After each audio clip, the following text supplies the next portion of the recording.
In today's video, I'm going to cover why AI doesn't actually remember you. I've built AI systems for dozens of companies at this point across 15 different industries, and so knowing and understanding these little quirks and details about AI has been super important to me, so I'm going to do my best to teach you. So something that can confuse a lot of people when they're using AI is they'll be having this really great conversation, and then you open a new chat, and all of a sudden it doesn't remember anything you were talking about with it. The reason for this is something called statelessness. I covered this in the first video I ever made, but AI at the end of the day just predicts words. So actually, it doesn't even remember the last message you sent it.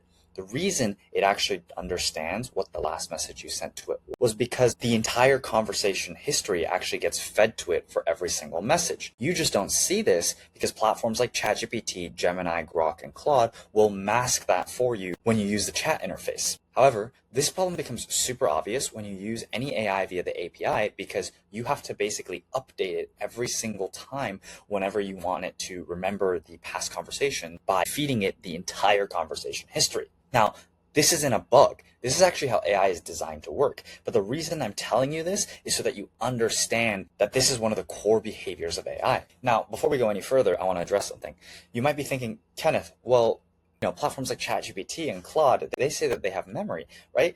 And you can even check a little box in the setting that says turn on conversational memory. What's actually happening behind the scenes is that Claude or ChatGPT or whatever platform you're using is actually feeding other chats into that same chat, so it remembers those other conversations. It doesn't by default understand or remember those past conversations. And now you might be wondering, well, why is this important for someone who's just getting started with AI? Well, this is because if you ever want to evolve past just using AI as a better Google, you're going to need to understand how AI actually works as a technology, and you really need to understand how these large language models that we treat as artificial intelligence really work at the core. That way you can design systems that are built with these weaknesses and flaws already addressed.